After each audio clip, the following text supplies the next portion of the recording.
uma deputada dito para ele: você é um homem impossível. Se fosse meu marido, eu colocaria veneno no seu café. E ele teria respondido: se você fosse minha esposa, eu tomaria. Ele tinha sido contra o voto feminino. Ele cometeu muitos erros, assim como cometeu muitos acertos. Se você não acredita nos valores que tem, pelo que você vai lutar? Os nazistas é o que havia de pior do ser humano. Os japoneses, as atrocidades dos japoneses foram iguais.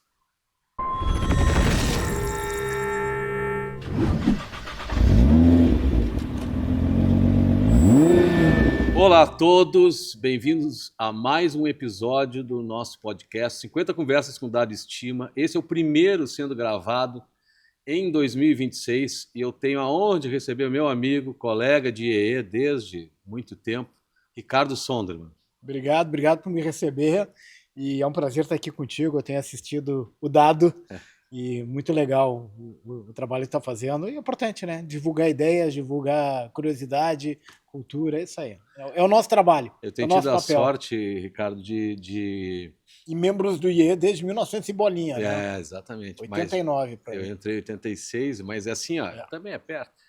A gente tem a sorte aqui de receber boas pessoas, tá? Então, a gente convida e as boas pessoas aceitam. As más pessoas não aceitam, mas também não são convidadas. Né? Então... Mas me conta, tia, tu tens feito um trabalho magnífico entre os tantos que tu tens feito, e eu vi que, olha aqui, ó, pessoal, ele veio com cola aqui, não sei se ele vai usar isso aqui. Eu sempre tenho que o ter... último que veio com um negócio desse escrito aqui não usou nada, se lembrou no final, né? Hein, Felipe? Te lembra do... É que a memória, às vezes trai. Ele então... veio com o iPad. Eu tô com um livro, então eu posso achar aqui. Mas eu tenho a colinha aqui do como é que é? O Best Of. Best Of, olha ali, ó. Mas... Na verdade, sim, o livro começou em 600 e eu fui reduzindo. Eu consegui chegar em 10 aqui, aí, no resumo de 10. Mas 10 tu não ia vender, tem que vender. Não, claro. Mas vamos mostrar o livro aqui, então. Ó. Vamos lá.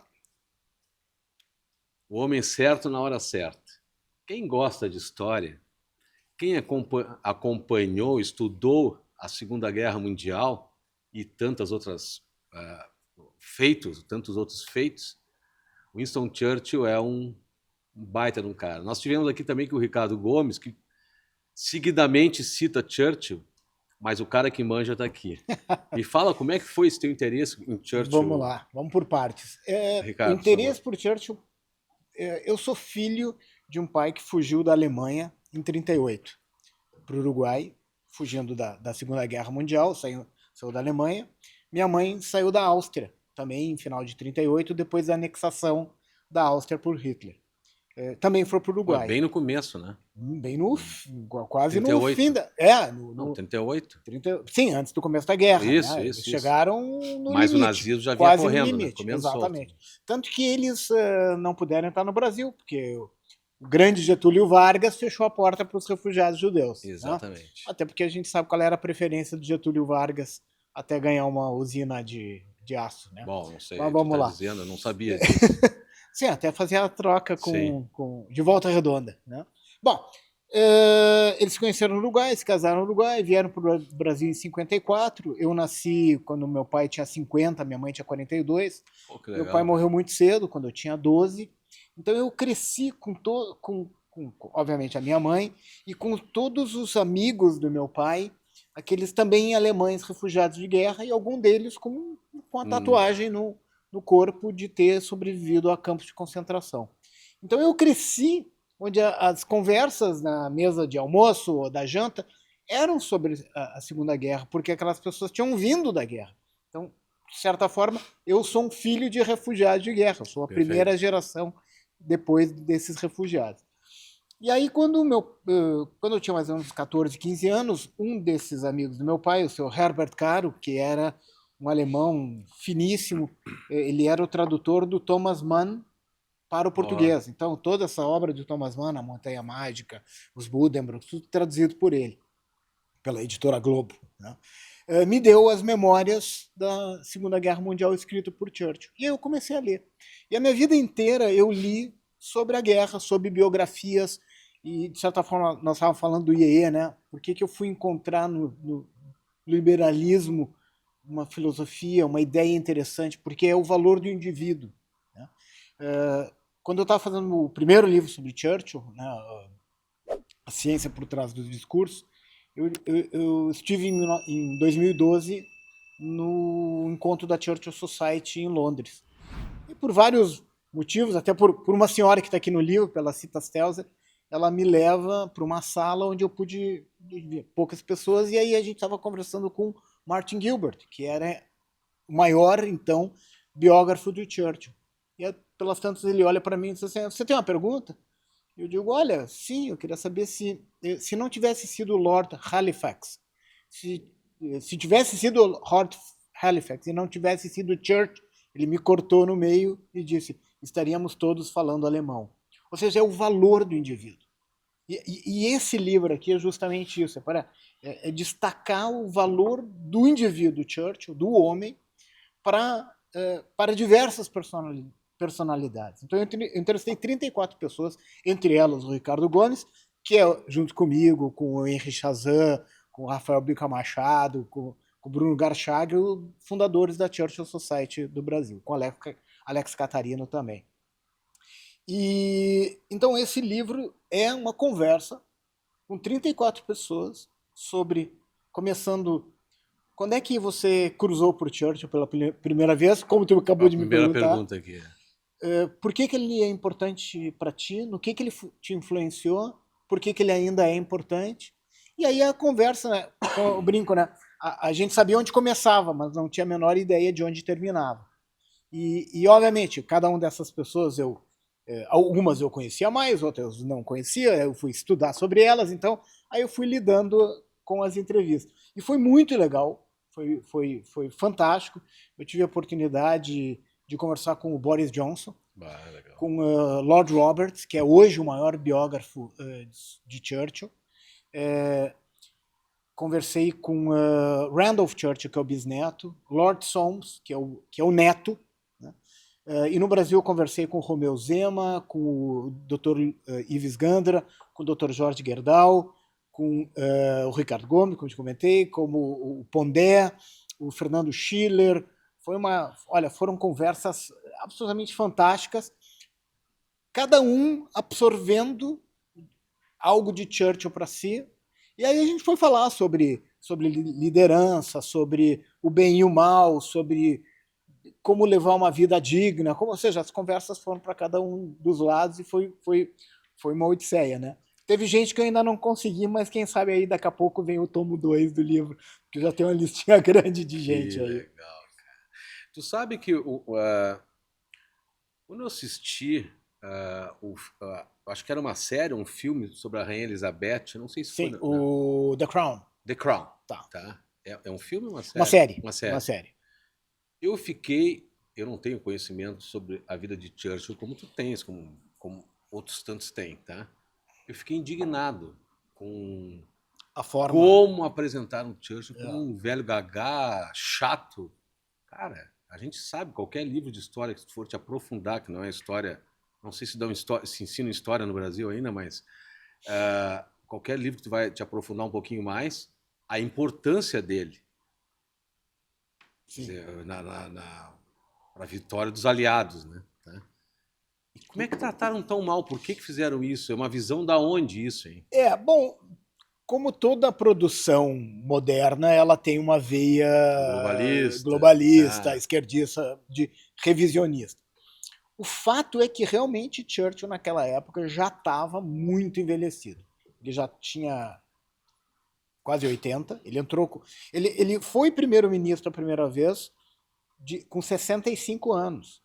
Numa época onde a expectativa de vida era 60 e poucos anos. Né?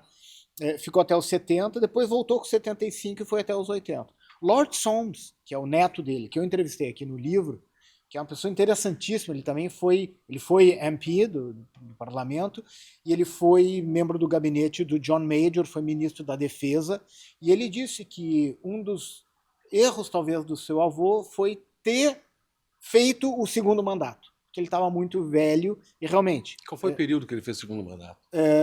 51 a 55. Sim, agora eu recordei E ele realmente estava bastante envelhecido. Exatamente. Errou, né? O lado interessante disso é que foi o seguinte, ele foi o grande mentor da Rainha Elizabeth. Quando da abdicação de Eduardo VIII, ele se aproxima depois, como primeiro-ministro, durante a guerra, do rei George V, que não ia muito com a cara dele, mas eles acabaram se tornando grandes amigos. E aí tá ali aquela menininha, que com 12 anos, 13 anos, e que começa a crescer, até o fim da guerra, com 17 e 18. Então ele sabe, essa menina vai ser a rainha. Então ele começa a conviver com ela e ela com ele. E quando George VI morre e ela volta daquela viagem da África e Churchill está no aeroporto para receber ela, ele é aquele homem que tem a imagem paterna e que vai ajudar ela a ser a grande rainha que ela foi. Formal. Tanto que toda semana o primeiro-ministro se encontra com o rei, certo? E então ele ia até o Palácio de Buckingham e normalmente eram reuniões de 30 minutos, 40 minutos. E as reuniões, e é isso o pessoal do palácio dizendo, as reuniões duravam 1 hora, 1 hora e meia, e eles só ouviam do lado de fora os dois rindo a gargalhadas, porque devia ser realmente bom, ou seja, ele foi muito importante para ela, tá? E tem uma passagem dela, muito tempo depois, quando o Tony Blair, que foi até então, naquele momento, o mais jovem primeiro-ministro, cuja esposa era antimonarquista, ela recebe ele no palácio, e ela olha para assim, forme um governo em meu nome, e ele diz sim, não sei o quê. Aí senta para conversar e ela olha para ele e diz assim, primeiro-ministro, eu queria lhe dizer que o meu primeiro-ministro foi Winston Churchill. Tipo dizendo assim, cara, fica na tua, tá bom? Olha só de onde eu vim. Então, ele foi mal caracterizado ali, tá? Mas ele realmente foi muito importante para ela. E aquela cena no seriado que é feito um quadro dele, horrível, né? Que ele brinca e diz, olha, este é um bom exemplo de arte moderna. Clementine, a esposa dele, algum tempo depois, pegou esse quadro e queimou ele nos jardins de Chartwell, né? Ou seja, o quadro não existe mais, só existe a imagem dele lá, né? Em vídeo, em filme, em fotografia. Ele é um cara que permitiu e fez enormes histórias, né? E uma das coisas mais divertidas do livro, que lá pelas tantas eu até brinquei com eles, né? Disse assim, por favor, parem de me dizer que essas histórias não são mais do Churchill. Tem muita história que a gente repete que não é dele. A tal história do veneno nunca foi dita. Isso o Lord Robert diz, olha, não, isso não é verdade. Tem uma história com o Bernard Shaw. Tá, então conta qual é a história. A história do veneno é que teria Lady Ashton, uma deputada, dito para ele, você é um homem impossível. Se fosse meu marido, eu colocaria veneno no seu café.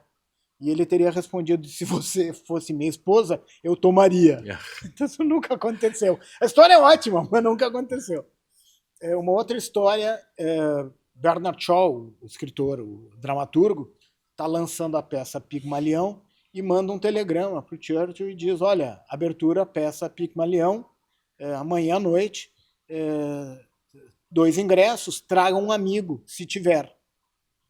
E aí o Churchill responde, obrigado, gentileza, irei segunda noite, se houver. Tá? E aí, também é falsa essa? Essa há uma dúvida. Tá? Existe ele faleceu no início do ano, no final do ano passado, Richard Langsworth. Richard Langsworth era o grande auferidor das frases e de tudo que Churchill e que era relacionado com Churchill. Então, para que ele desse o carimbo de que isso é verdade, ele teria que ter ou alguma coisa documentada ou aquela pessoa que disse. Então, ele tinha que cruzar as informações. O que há nisso aí é que um jornalista entra em contato com o gabinete de Churchill, o Churchill não atende, mas o secretário diz, olha, o Churchill disse que é verdade. Aí ele entra em contato com o Bernard Shaw e o Bernard Shaw diz, não, isso nunca aconteceu e se você publicar eu vou lhe processar. Então talvez tenha sido verdade. Então uma série de historinhas dessas, a gente foi brincando com isso no livro. Né? Da história toda dele, vamos pegar a primeira parte da vida em comando, né? Que eu acho que é uma das partes mais importantes sob o ponto de vista do reflexo na população mundial.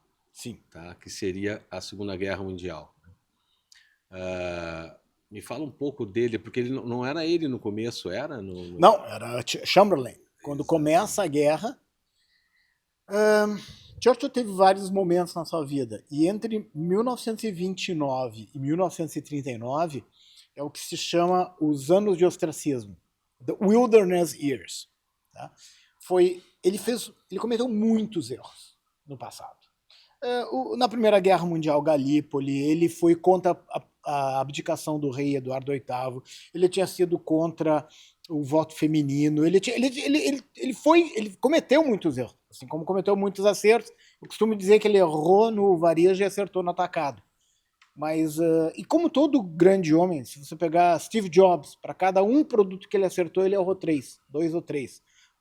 Musk, a mesma coisa. Bom, só que daí ele ficou esgotado politicamente. Os conservadores, que eram, ele trocou de partido 2 vezes, que no Reino Unido isso é uma ofensa enorme. E ele então volta para o Partido Democrata, desculpe, para o Partido Conservador, e os conservadores voltam ao governo, só que ninguém chama mais ele para os gabinetes. E ele começa a observar o crescimento do nazismo. Em 1932, ele está na Alemanha,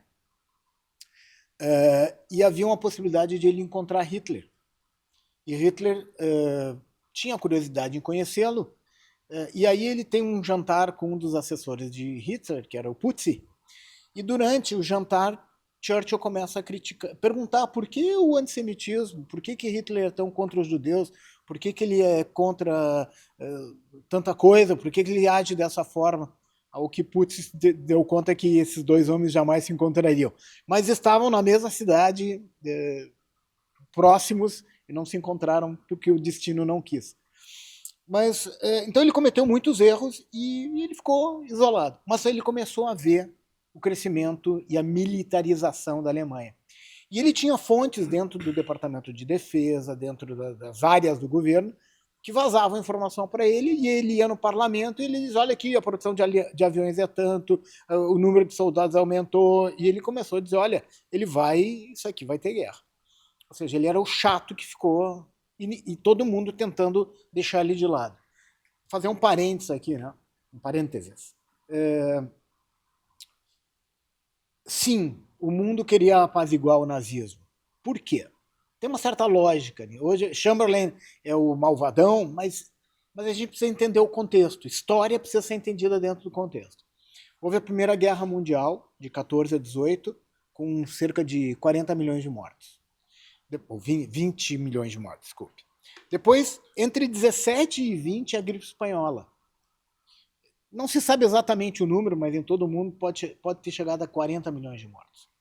Então você tem aí 60 milhões de mortos, jovens, na sua maioria, e depois de várias gerações com a gripe espanhola. E aí você tem os The Roaring Twenties, os loucos anos 20. O que aconteceu depois da pandemia? As pessoas queriam se divertir, queriam viajar, tá todos os voos cheios, você vai passear no mundo, o mundo está lotado. Porque as pessoas queriam sair daquele aspecto da pandemia. Então eles queriam sair daquele aspecto da Primeira Guerra Mundial mais gripe espanhola. E aí quando a Alemanha começa a se movimentar, começa aquele negócio assim, tá, tia, não vamos entrar em guerra de novo, né? Tá, ele quer aumentar o exército, deixa aumentar. Tá, ele quer os aviões, tá bom, deixa. Tá, ele reocupou militarmente a Renânia, é terra dele, tá, vai. Ele quer agora, ele vai anexar a Áustria. Tá bom, eles são tudo alemão, eles falam alemão, então deixa eles lá. Tá, ele quer um pedaço da Tchecoslováquia. Tá bom, eu te dou um pedaço da Tchecoslováquia, mas era isso, né? Não, tá, é isso, então vamos mudar. Aí vem a Polônia. E aí depois, certo? E aí ele ocupa toda a Tchecoslováquia. Sim. Então, e o Churchill ficou dizendo o que Hitler ia fazer, e o povo inglês, e a gente vê de certa forma, Eduardo, hoje, em 2026, a gente vê o que o Ocidente está fazendo com o movimento woke, com o movimento, com a expansão islâmica, no sentido de dizer, quer dizer, deixa, tá, vamos aguentar. Onde é que nós vamos chegar, eu não sei. Aqui no livro muita gente fala sobre isso, e eu perguntei também para alguns deles sobre isso. Né? Então, e aí quando começa efetivamente a guerra, em 1º de setembro de 1939, todo mundo olha para o Churchill e diz, tá bom, sabichão, vem agora. Né? Tá bom, tu estava dizendo. E aí ele volta como ministro da Marinha, né? Como o primeiro Lorde do Almirantado. Tem um filme muito legal, se não me engano, no HBO, né, o Max, chamado The Gathering Storm, no Brasil, super bem traduzido para O Homem que Mudou o Mundo. Tá? Com Albert Finch, que ele faz o papel do Churchill neste período e termina com ele subindo a escada do Almirantado, e aí depois o resto a história já sabe. E aí, bom, aí ele vai ocupar o cargo em maio de 40, quando cai o Chamberlain, quando não tinha mais como o governo se sustentar.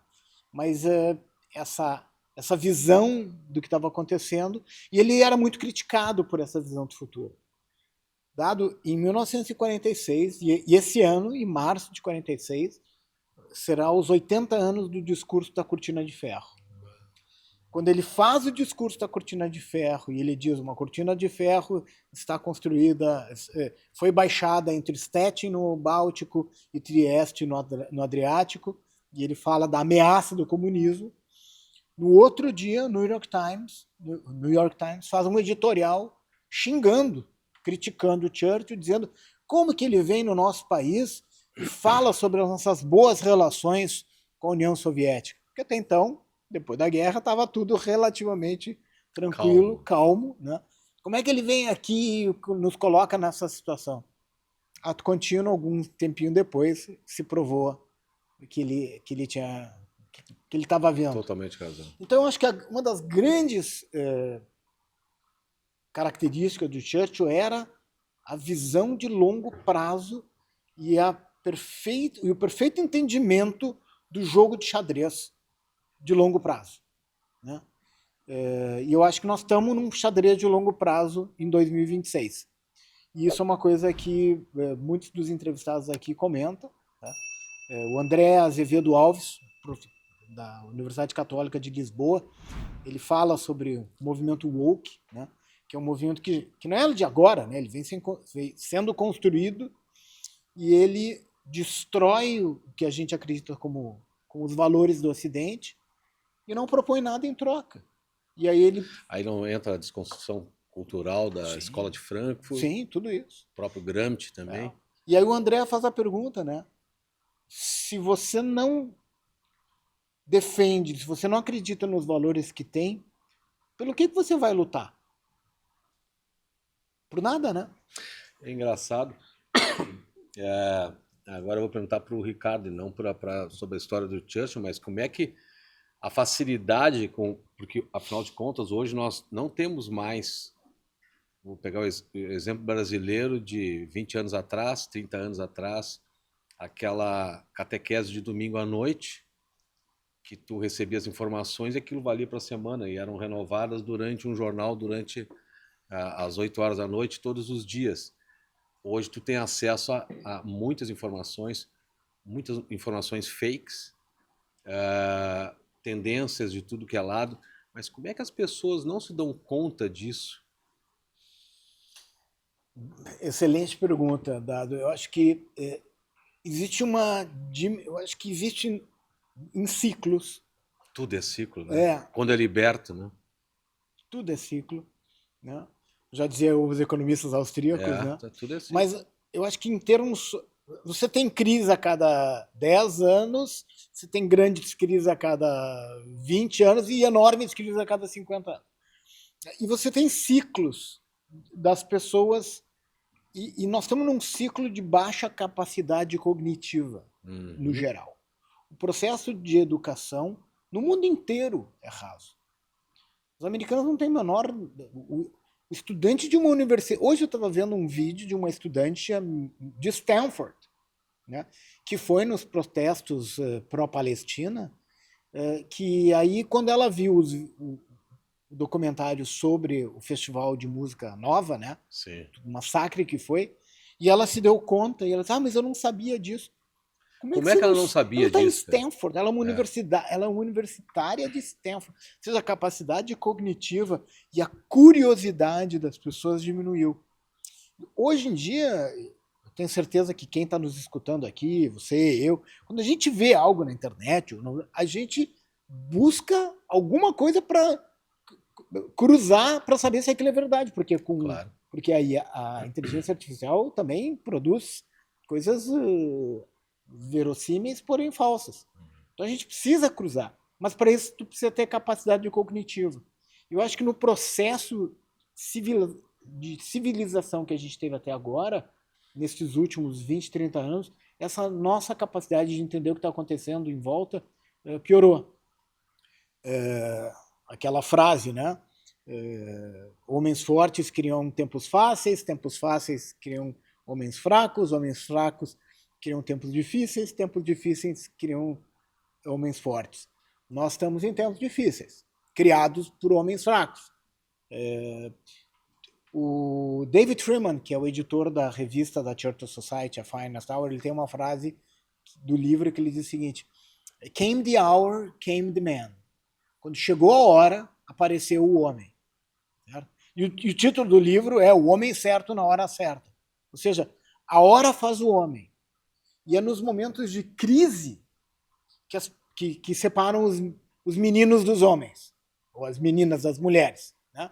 É nos momentos de crise que as pessoas reagem de forma construtiva ou da pior forma possível. Tá? Nós estamos como sociedade caminhando para um momento desses. Tá? Resta saber como é que vai ser essa reação. Né? O mundo está em crise, mas essas crises também são oportunidades. Agora, antes dessas oportunidades acontecerem, antes do bem prevalecer, às vezes as coisas, antes de ficar bom, talvez fique pior. Né? Eu acho que isso era uma coisa importante de Churchill, que serve de lição hoje, né, Eduardo? Claro, não, tranquilo, eu compreendo. E voltando para a Segunda Guerra, vamos chegar no dia D. O dia D, qual o nível de importância do Churchill para o dia D? Eu vou te dizer assim, ó, comparando com os americanos que se deslocaram e foram invadiram. Alan Packwood, que é o diretor dos arquivos Churchill, no Churchill College em Cambridge, é um dos entrevistados aqui. Ele escreveu um livro maravilhoso escrito Churchill's D-Day, né, o dia D de Churchill. Já está disponível no Brasil em português, recomendo. Alan Packwood. Qual é como é o título em português? O dia D de Churchill. Uhum. Tá? É um livro espetacular, onde ele justamente trata dessas questões. E aí eu na entrevista com ele, né? E o Alan já é um bom amigo, eu conheço ele desde 2012, e ele que me indicou muitas das... Ele que me abriu centenas de portas aqui, né? E ele comenta sobre... o esforço de guerra já era americano. O equipamento era americano e o número de soldados americanos era maior que o número de soldados britânicos, canadenses, australianos, neozelandeses, a força britânica. Tá? O comandante do dia D era Eisenhower. Ou seja, quem controlava o show, o dono do show, eram os americanos. Pelo número de soldados, pela grana, pelo armamento, por tudo. Tá? Então Churchill já está colocado um pouco de lado, ele é o assistente. Então aqui tem uma parte muito engraçada que é o seguinte: o Churchill ele queria se meter, né? E volta e meia, então ele se metia, e o Eisenhower cutucava o Roosevelt, e o Roosevelt lembrava o Churchill de que calma, esse show é meu, tá? Fica na tua. Mas nos dias que antecediam, Churchill tomou uma decisão e disse assim: eu quero ir junto na primeira leva do dia D.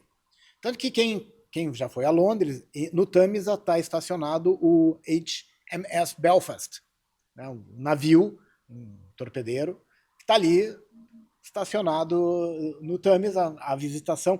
Que foi e voltou, né? O Phil Reed, que é um dos entrevistados, é um museólogo, ele foi o responsável por fazer o Museu dos Gabinetes de Guerra, aquele que está embaixo de Whitehall, este museu e o Museu de Aviões em Duxford, que eu recomendo. Então vamos passar sugestões para o pessoal que está assistindo. Exatamente. Tá? Então tem o Belfast, o Museu do Churchill, do Cabinet of War, que é espetacular, tá, tem que ir. Exatamente. Fica em Whitehall, e debaixo de Whitehall, bem pertinho do parlamento, é os bunkers, são os bunkers.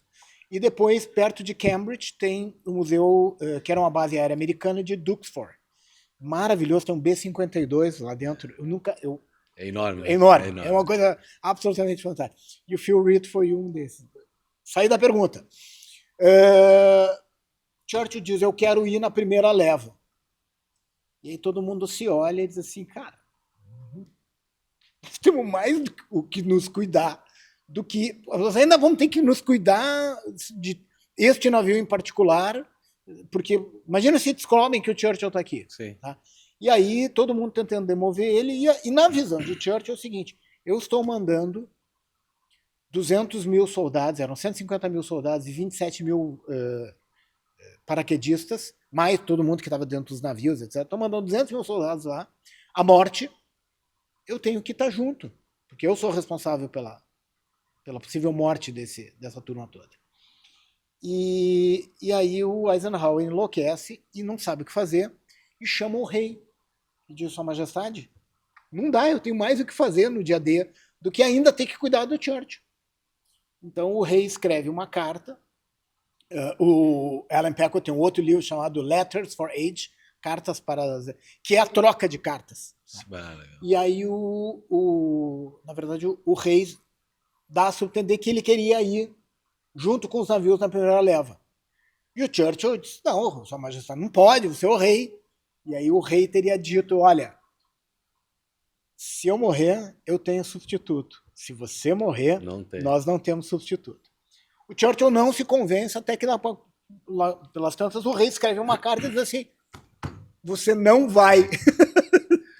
Entendi, e o Churchill responde, emburrado, eu não vou, mas é só porque o senhor mandou eu não ir. Então ele tinha essas coisas. Né? E aí ele pega um trem para ficar perto de onde os navios estão saindo, só que esse trem tinha um problema, esse trem só tinha uma linha de telefone, sabe? Então ele estava incomunicado. E ele está com o de Gaulle. E o de Gaulle era um chato de galocha, e o de Gaulle, lá pelas tantas, os americanos entendiam que de Gaulle não seria automaticamente o líder da França livre. Teria que ter uma eleição, teria que ter, sabe? Nós estamos restabelecendo a democracia, por que esse cara acha que ele vai automaticamente ser o número um? E eles tinham outras opções que o de Gaulle, e francamente ninguém gostava muito do de Gaulle. E o de Gaulle disse que se ele não fosse considerado o líder, ele não faria o pronunciamento de liberdade da França. E o Churchill, olha aqui, ó, se eu tiver que optar entre te ter e te jogar no mar, eu vou te jogar no mar, sabe? Então, eram momentos tensos, óbvio. Era um momento, paralelo a isso, tudo sabe? Acontecendo. Exato. Tem um filme chamado Churchill que fala com o Brian Cox, que não é um filme muito bom porque retrata um Churchill fraco, medroso, amedrontado, que queria cancelar o dia D, sabe? Que não é verdade. Tá? Mas sim, ele tinha muitas dúvidas, tanto que ele diz para Clementine, né? Quando na noite anterior, disse, olha, é possível que amanhã de manhã a gente tenha que lembrar a morte de 40 mil jovens. Não morreram 40 mil jovens nos desembarques, morreram bem menos que isso, foram 5 ou 6 mil, houve mais baixas, obviamente feridos, etc. Mas foi um sucesso a operação, né? Tanto que ela foi o strong foot, inicial, exatamente, né? Para a libertação da Europa. Libertação da Europa pelo lado do oeste. No leste, e é uma coisa que a gente dificilmente faz, mas o custo de libertação da Europa do lado soviético, russo, foi muito maior. Pra você ter uma ideia, 1 em cada 7 habitantes da Rússia morreu na Segunda Guerra Mundial. Um em cada 7. Então, quando eu dou palestras, eu faço assim: 1, 2, 3, 4, 5, 6, você está morto. 1, 2, 3, 4, 5. É muita gente. Óbvio, também foram mortos pelos próprios russos que... Bom, tinha gente que foi mandada para o campo de batalha sem armas. Stalin, tá? Mas o custo soviético foi enorme. E os nazistas alemães, dentro da Rússia, fizeram atrocidades gigantes. Começando pelos judeus e depois, obviamente, com quem eles encontraram pela frente. Então, os massacres foram terríveis. Tanto que quando os russos entram na Alemanha, eles se vingam. Tá?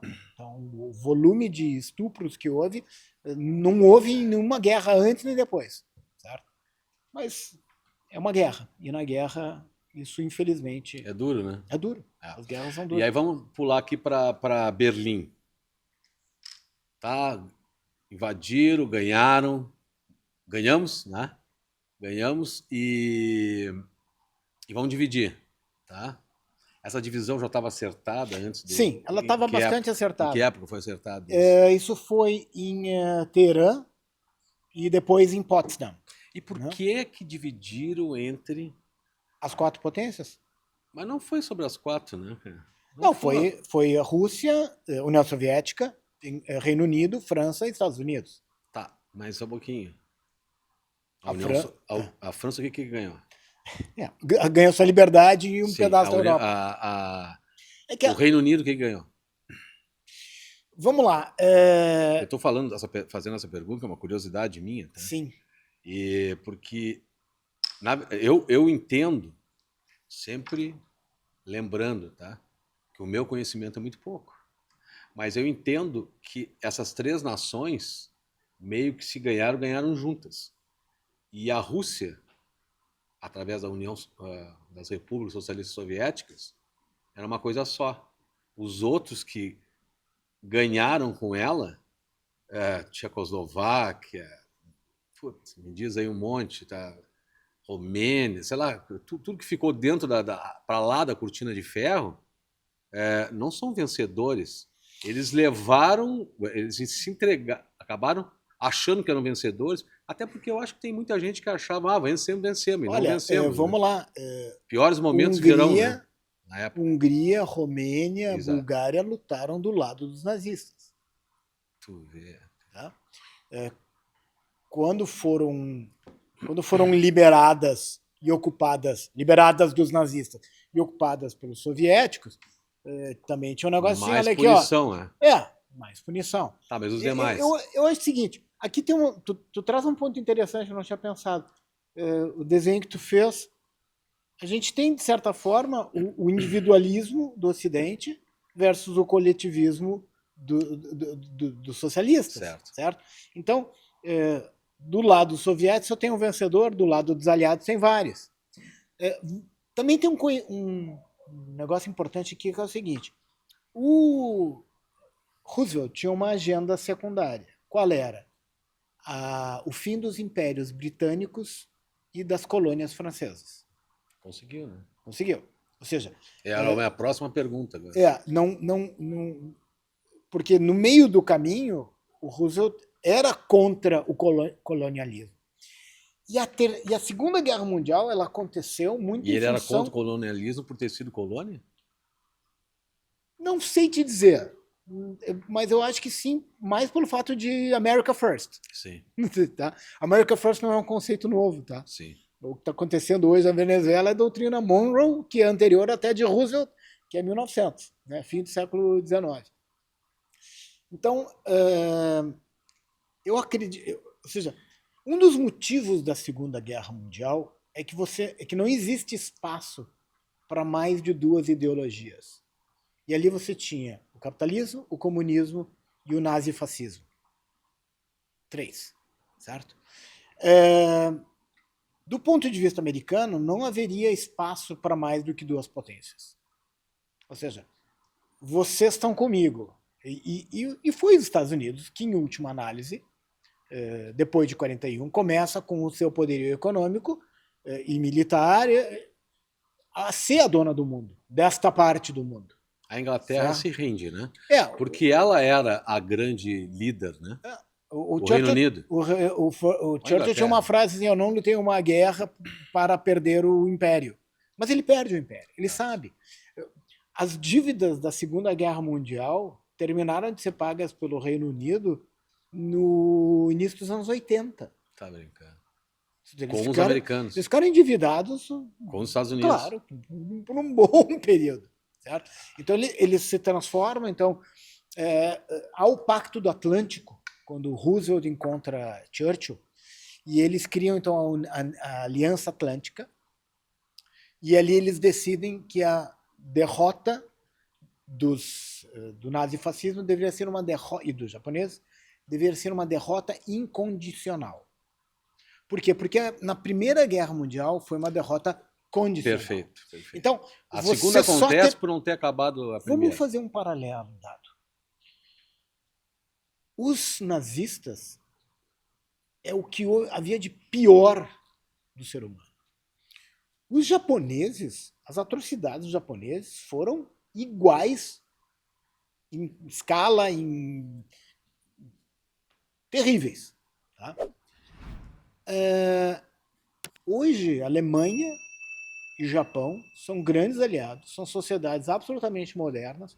Não existe mais, existe uma extrema direita, um que outro. Sim, mas como sociedade, são absolutamente. Cara, você vai para o Japão, uma sociedade fantástica. Pessoas educadas, tudo. Por quê? Porque foram derrotados incondicionalmente e começaram do zero uma nova sociedade. É o que vai ter que acontecer com o extremismo islâmico. Ele terá que ser derrotado, porque o processo educacional das crianças em Gaza ou na Cisjordânia é um processo educacional de destruição. Então você vai ter que destruir estes líderes para que o processo educacional que leva uma geração seja de entendimento e construção da paz. O Japão e a Alemanha jamais vão começar uma guerra com alguém. Mas se a derrota tivesse sido condicional, talvez voltariam a ter sido potências beligerantes. Então tem essa... Isso foi muito obra do Roosevelt. Roosevelt é um cara importante nesse processo. E, óbvio, ele queria colocar os franceses...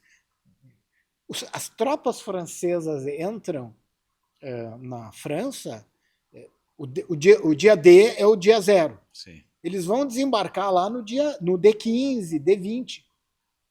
Mesmo assim, as poucas tropas que vieram no dia D eram... Não vieram eram... de onde? Estavam na Inglaterra? Estavam na Inglaterra, estavam no Reino Unido. Entende? Eram poucas as tropas. Entende? Então... Ainda chegaram mais tarde, né? Chegaram mais tarde. Que não sabia disso, não sabia disso. Que interessante, cara. Isso está no livro do Alan Packwood e um pouco ele conversa comigo sobre isso aqui no livro. Né? Então nós voltamos aos ciclos, tá? Mas eu queria falar um pouco sobre Berlim. Berlim, tá. Sim, por que dividiram? Não, tá. Fala por que deixaram os russos entrar? Não, mas era a região deles, né? Não, os americanos os americanos poderiam ter liberado. Toda Berlim? Patton poderia ter chegado lá. Mas aí liberava o quê? Todo o território até chegar a Berlim, né? Porque a Berlim está no meio da Cortina de Ferro. Os russos estavam chegando, mas os americanos poderiam ter chegado... Patton poderia ter liberado Berlim. Mas foi um acordo de Eisenhower e Roosevelt, Churchill, com os russos como um prêmio por tudo que eles tinham sofrido. Tá, mas aí a divisão da cidade, porque é só uma cidade dividida, certo? Sim, a cidade dividida dentro da Alemanha Oriental. Exatamente, dentro do lado... A Alemanha Oriental era... Sim, Berlim está no meio do que então foi a Alemanha Oriental. Tá, tudo bem. Sim. Tanto que quando há o bloqueio dos russos, tem aquela famosa ponte aérea dos americanos com os aviões que ficavam indo e vindo, levando comida, carvão, sei lá, o que fosse. Tá. Num desses aviões, se não me engano foi no bloqueio, num desses aviões morre o primogênito dos Kennedys, que era o preferido de Joseph Kennedy para ser presidente americano antes do John. Não sabia também, que interessante. Mas a insistência foi americana de ficar com um pedaço de Berlim, né? Senão seria toda a Rússia. Não, mas isso foi negociado. Que Berlim seria dividido entre os 4. E tu sabe o motivo? Porque tem as portas, né? As portas, tem a porta. O motivo é que é o seguinte, Charlie, era a capital, entende? Era uma cidade que deveria ser dividida. Ela tinha que ser espólio de todos. Ela não poderia ficar isolada. É que eu acho estranho ela ficar. A parte ocidental ficou isolada. Ficou isolada. Sim. Esse é um negócio legal de tu ir adiante, tá? É sério. Mas tem um livro, não me lembro do autor, chama Berlim 1945, que vai fazendo essa construção. Né? Porque a história de Berlim, a construção do muro, etc., é uma história muito interessante. Triste, sofrida, mas muito interessante. E eu vejo, quando a gente está trazendo algumas coisas para os dias de hoje, né? São aqueles sinais que estão claros e as pessoas não acreditam. Seria isso? Porque tu começa a ver que botam guardas, que depois botam arames, e depois começa a construir um muro, e o cara continua do outro lado, não tenta fugir. Quando vê, tá um muro aí, não tem mais o que fazer. E aí passa quantos anos de... o muro é de 50 e... O muro 60 a 61. 60 até 89, o cara passa 29 anos trancado num lado, com parentes do outro. E incrível, né? Ninguém fugiu da Alemanha Ocidental para dentro daAlemanha Oriental, né? Uma coisa... Ninguém pulou o muro pro lado oriental. Pro lado democrático. Aquele filme... eu tenho até uma placa aqui de um carro da Alemanha... Da Alemanha Oriental. Eu trabalhei, eu morei na Alemanha em 87. Eu trabalhei numa trading brasileira que nós fazíamos negócio com a Alemanha Oriental. Haviam créditos internacionais, então a gente exportava tecido brasileiro que era cortado na Itália e costurado na Alemanha Oriental, na Iugoslávia, depois vendido na Alemanha Ocidental, na Bélgica, na Dinamarca. Então eu trabalhava na Alemanha Ocidental, em Köln, em Colônia, e eu ia a cada 2, 3 semanas para o lado oriental para revisar a produção. Então eu fui para a Iugoslávia em 80. Cara, se me perguntar por que eu sou um liberal, porque eu vi aquilo de dentro. Sabe? E aí, na minha legal. Conta mais essa história aí. Porque quando a gente é jovem, a gente é às vezes meio vermelho, conta, né? Sabe? A gente é meio assim. Como é que é? Se você não foi de esquerda quando jovem, não tinha coração, mas se continua de esquerda depois é porque não tem cérebro. Né? Mas o meu socialismo durou as primeiras 3 horas que eu cheguei na Iugoslávia.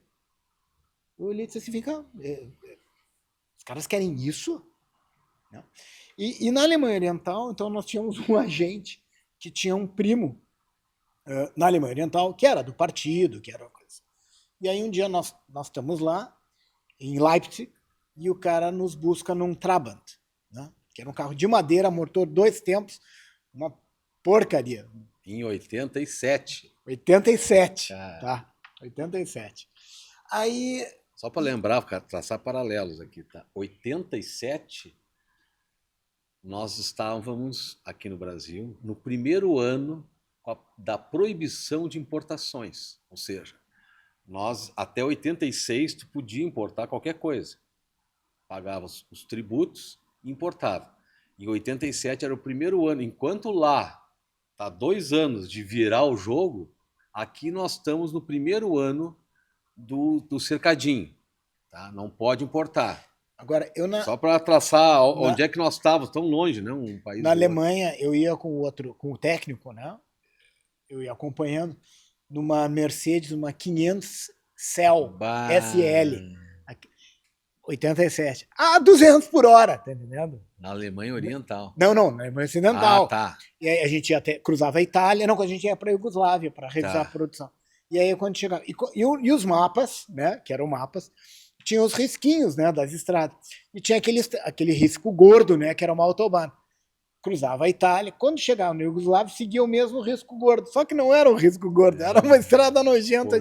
Só que o alemão esse não baixava o pé, né? Aí ele entrava com a Mercedes na Iugoslávia? A gente ia de Mercedes até a Iugoslávia. Assim, como é que os caras olhavam uma Mercedes naquela época? Cara, a gente, quando a gente entrava, era espelho por baixo do carro. A gente levava umas 2 horas, 3 horas para entrar e levava mais umas 3, 4 horas para sair.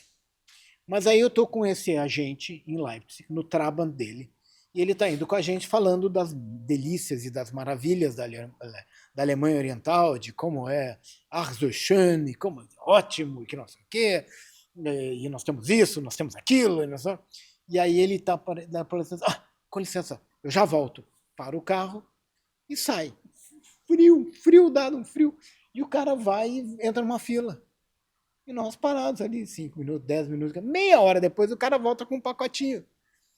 E aí ele, não, é que ele era fila do, sei lá o que tinha na fila. Tinha comida. Então ele falou, entrou na fila, comprou, botou no carro e continuou. E esse amigo, que era primo dele, que você falou, as famílias separadas, ele diz assim, Helmut, né, you're a thinker, né? Você é um pensador. E ele diz, obrigado. Não. Você pensa que tem um país, você pensa que tem um carro, você pensa que tem liberdade. Era piada, né? E realmente, aquilo foi dividido. E quando caiu o muro, foi muito legal, porque aí eu recebi contato. Eu já não estava mais nesse negócio faz muito tempo, mas ficou os contatos. Eu recebi contatos dessas pessoas que saíram de lá. Eu encontrei 2 ou 3 anos depois, na Alemanha, que tinham saído do jugo comunista. E aí você vê o seguinte, né? Quando tem eleição na Alemanha, o leste vota na direita e o ocidente vota na esquerda. Que loucura. E tenta falar a palavra comum na Polônia, te enfiou no avião e te mandam embora. Então, e isso a gente está vendo hoje. Quem é que está protestando aqui no Porto Alegre? Nós estamos gravando num dia que é posterior a uma manifestação em frente ao Consulado Geral dos Estados Unidos. Pela liberdade do Maduro. E aí você fala com os venezuelanos, e os venezuelanos dizem, você não pode falar, você é venezuelano, então não pode dizer nada. Então, cállate. Eu não vi um venezuelano falando que tem razão. 7 milhões... 7 ou 8 milhões. 8 milhões saíram. 8 milhões saíram. 1/3 da população do país teve que sair de lá para ter o que comer. É ridículo. Bom, de novo, você me perguntou ali, é a baixa capacidade cognitiva.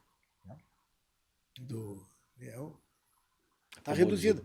E a ignorância é maior nas universidades. E nas privadas não muda muito. Talvez a incidência de informação seja menor, mas a... O que tu acha que poderia ser feito para mudar para essas pessoas poderem experimentar, ver com outros olhos? Por exemplo, tu fosse lá e conhecesse um lado ou outro lado. Tá? Eu, de leitura só. Quando eu fui a Berlim, já havia caído, mas tu olha... Eu parei num hotel que é ali perto do portão, que era a Alemanha Oriental, que hoje é um bacana do hotel, mas tu olha as construções e tu vê que está claro ali que um lado é uma coisa, outro lado era outra coisa. E isso, eu estou te falando de muitos anos depois, porque eu fui ali, olha só como eu fui tardio, né? Em 2013 eu fui lá, tá? Então, o que tu acha? Que tipo de experiência, como é que pode ser de uma forma mais ampla, chegar essas informações para as pessoas que, pelo menos aqui, cara, não estou dizendo que tu está errado, vamos lá, tá? Mas conheça isso e isso. A resposta tu já deu, tem que ler, tem que aprender da história. Tem que entender que as evidências, os fatos, falam por si só. Não há nada mais claro do que a realidade. Agora, se você não consegue ver a realidade, é outro problema. Agora tem muitos livros, A Lei de Bastiat, 6 lições de Mises, São 2 livrinhos que não tem 100 páginas, que começam a te dar uma visão do que tá. Eu gosto muito de assistir podcasts aqui, né? Estamos aqui, eu gosto de assistir. Tem muita coisa muito interessante. Tem os podcasts do Hoover Institute, que é o Instituto de Ciência Política de Stanford. Ali você tem o McMaster, o general McMaster, o Niall Ferguson, que já teve no Fórum da Liberdade alguns anos atrás, o David Hanson, às vezes o Thomas Sowell. Escuta essas pessoas. Thomas Sowell. Assiste qualquer podcast e lê qualquer livro dele. Ele tem mais de 40 livros. Provavelmente quem chegou até aqui assistindo...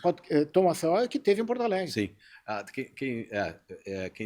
Quem está aqui assistindo, nós estamos fechando 1 hora aqui gravando. Quem chegou até aqui provavelmente acredita no que nós estamos conversando. Com certeza.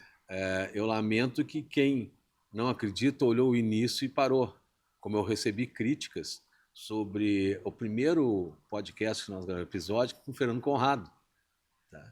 Mas recebeu crítica porque estava bom. Sim, as pessoas que foram poucas. 3 pessoas criticaram. As 3 pessoas têm um posicionamento bem distinto. E se tu fores olhar a sequência, nós estamos no 20º, qual é o episódio? 28º, eu acho, tá? Eu gosto 20 plus. 20 plus. 20 plus. Legal. Então, esses todos aqui, nós transitamos por diversos mundos, mas todas as pessoas que vieram aqui têm mais ou menos a defesa da busca da liberdade, a defesa da liberdade individual. Esse pessoal muitas vezes não entende que o coletivismo nada mais é que defender a liberdade individual, onde vários indivíduos com aquele tipo de pensamento acabam se agrupando. Sim. E não o inverso, vir de cima para baixo, né? Mas esse trabalho que tu tens feito tem atingido universidades? A gente tem feito alguma coisa com vários IFLs no Brasil inteiro. Institutos de formação de líderes. Vários institutos liberais. Nós temos o nosso Instagram, toda semana a gente publica alguma coisa. Esse ano a gente vai retomar um pouco mais, e todos os anos a gente faz um meeting da Churchill Society. Milênio Instituto participa também. Milênio também, exato. O Milênio é o que mais está dentro da universidade, né? E a gente faz o 3º meeting esse ano dentro do Fórum da Liberdade. Então nós vamos ter na quinta de tarde, são 10 painéis da Churchill Society dentro do Fórum da Liberdade. Vamos ter um palco lá? Vamos ter um daqueles palcos externos. Legal. A gente vai ter. E nós estamos trazendo, né, a convite, óbvio, do IEA, o Adam Howard, que é o atual diretor-presidente, o CEO da International Churchill Society, da Organização Internacional, para ser palestrante no Fórum da Liberdade. Então ele vai ser palestrante no Fórum da Liberdade e palestrante dentro do meeting da Churchill Society. Muito legal. Eu convido a todos, já tem a data. 7, 8 de abril? Não, 9 e 10. 9 e 10? 9 e 10 de abril. 9 e 10 de abril. Procurem na internet, eu vou botar aqui na web. Fórum da Liberdade. Tem um site próprio, tem podcast, tem FL vídeos, Talks. Tá? Tem uma biblioteca, uma videoteca de palestras feitas maravilhosa. Ao longo isso é muito legal para tu transmitir para filhos, sobrinhos, primos, etc. Dá uma olhada nos FL Talks, tá? Que tem esses no Spotify, no YouTube, alguma coisa também. E eu recomendo dessas palestras 3 nomes. Então, o Fernando Schiller, no ano passado, recebeu o prêmio dele. O Ricardo Gomes e o Adriano Gianturco. Maravilhoso.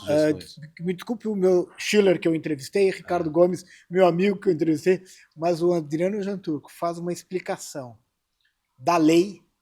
Ele não faz explicação para qualquer um. O painel dele era com o Moro, quando o Moro era o Moro, e com o Di Pietro, que foi Sim. Ou seja, com 2 juízes gigantes, ele colocou esses 2 juízes gigantes no seus devidos lugares. Não, aquele painel foi maravilhoso. Aquele painel foi espetacular. O Jean Turco foi o último e, nossa! Nós falamos nesse painel com o Conrado, no nosso primeiro episódio. O Conrado tem aquela foto histórica, né? Porque o Conrado foi o Ele era translator. fotógrafo. Exatamente. Ele era fotógrafo. Na época, o Conrado era fotógrafo, ele não tinha os 73 mil alunos que ele tem hoje. E ele fala 5, 6 línguas. E ele falava com Di Pietro, italiano, que não falava inglês, e falava com o Moro, que falava inglês e não falava italiano. E ele, com os dois ali, ele começou a ser o tradutor dos dois, né? E aí eles tiram aquela foto, os três, façam cara de brabo, né? Tá? Ele fez essa foto nossa aqui também, várias, né? Isso aqui é na Noruega, né? Lá na Atlantic Road. Legal. Né? Uma viagem junto com o Lê. Então, assistam esses três, vamos repetir? Fernando Schiller, Ricardo Gomes e Adriano Jean Turco. Isso, no Fórum da Liberdade, ou FL Talks. Fórumdaliberdade.com.br. Tá tudo ali. Tá ali. Isso aqui, ó, o do Ricardo Gomes é maravilhoso. Fernando Schiller, quando ganhou o Prêmio Libertas. Espetacular. Nossa, dá um show, tá? Bom, o Schiller a entrevista que eu fiz com o Schiller é maravilhosa. O Schiller é um cara excepcional e ele faz alguns comentários justamente sobre a grandeza humana, né? sobre e como se posiciona e como a mídia vai construindo ou destruindo. Né? Então, eu vou só aqui para a gente terminar, vou citar os 34. Não, por favor, faça questão. Eu entrevistei primeiro o Anthony Tucker Jones, ele é um historiador, tem mais de 40 livros escritos, participa de um especial do Churchill at War, que é um especial da Netflix, de 4 capítulos. Eu entrevistei 4 pessoas que estavam lá. Tu recomenda assistir? Totalmente. Netflix. Netflix, Churchill em Guerra, o Churchill at War. Tá. Espetacular. Então, o Hélio Beltrão. Sim, Craig Horn, que era um tradutor do russo, alemão, chinês, na Guerra da Coreia, foi diretor da Churchill Society. Tim Riley é o diretor do museu do Churchill National American Museum em Fulton, Missouri, onde Churchill fez o discurso da Cortina de Ferro. David Freeman, que é o editor da revista Churchill Society. Lee Pollock foi um dos diretores. Alan Packwood, que é escritor, diretor dos arquivos Churchill. Ele tem a chave dos arquivos. 1 milhão de documentos do Churchill, além de outros generais, outras pessoas, e 500 mil documentos da Margaret Thatcher, originais. Quem quiser um dia acessar aquilo, me acha ali no Instagram, eu dou o caminho. Lord Roberts, hoje o maior escritor sobre Churchill e sobre vários. A biografia dele de Napoleão vendeu 1,5 milhão de livros. Ricardo Gomes. Lawrence Geller foi presidente da Churchill Society, é um cara fantástico. Vince Benedetto é um ex-oficial da Aeronáutica Americana, presidente da Churchill Society da Pensilvânia. E ele uma das coisas que ele fez, ele estava de plantão no 11 de setembro. Ele e outro grupo, e o grupo de soldados, baixou todos os aviões em 11 de setembro, em tudo que era aeroporto possível. Antonia Kinney, ela é a diretora do Palácio de Blenheim, onde Churchill nasceu. Maravilhosa conversa. Ela fala sobre todos os duques de Marlborough. Dr. Ives Ganda Martins, brilhante. Dr. Jorge Gerdau, outro nosso querido amigo. Randolph Churchill, o bisneto de Churchill. Leandro Ruschel, nosso amigo Leandro Ruschel. O jornalista Roberto Mota. Felipe Vieira, também, sim, nosso amigo jornalista. Alexandre Garcia, também uma conversa maravilhosa. Alexandre conta sobre... Alexandre tem um OBE, tem uma Ordem of the British Empire, pela cobertura das Guerras das Malvinas. Fantástica a conversa. Luiz Felipe Pondé, sim, brilhante, divertido, fantástico. Entrevistei Boris Johnson, ex-primeiro-ministro. A Boris Johnson, eu perguntei lá pelas tantas se ele não estava nos seus anos de ostracismo e se ele voltaria. Aí ele riu, disse, "You're very sweet, muito obrigado", e bom, por aí.